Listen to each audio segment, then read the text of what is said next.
Je me définis comme le résultat d'un travail par soustraction, comme Michel-Ange le sculpteur. Je vais commencer par dire qui je ne suis pas. Je ne suis pas mes traumas, qui sont les histoires qui se sont créées autour de certaines circonstances. Les circonstances elles-mêmes sont neutres.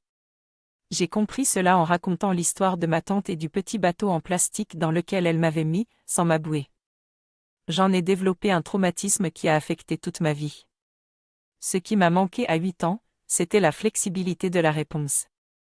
La flexibilité de la réponse est une capacité qui se développe au fur et à mesure que le cerveau se développe, et qui permet de choisir plutôt que de réagir uniquement par instinct et réflexe.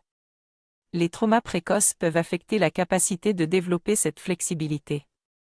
Dans cet extrait, Gabor Maté explique que la flexibilité de notre réponse aux stimuli est conditionnée par les traumatismes que nous avons subis dans notre enfance et même in utero.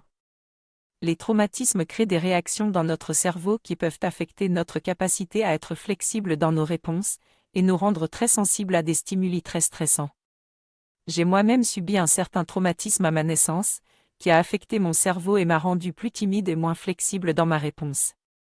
Le conditionnement du cerveau commence avant la naissance et est universel, mais peut varier selon les degrés des traumatismes que l'on subit.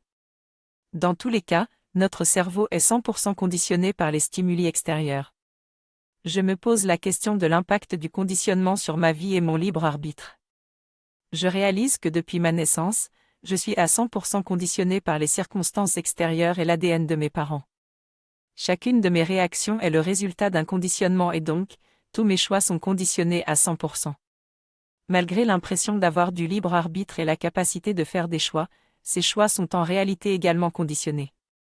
Cette question du libre arbitre est fondamentale et sera explorée dans le prochain épisode du Réveil en douce. J'adore discuter de cette question, même si cela peut énerver certaines personnes, comme ma mère.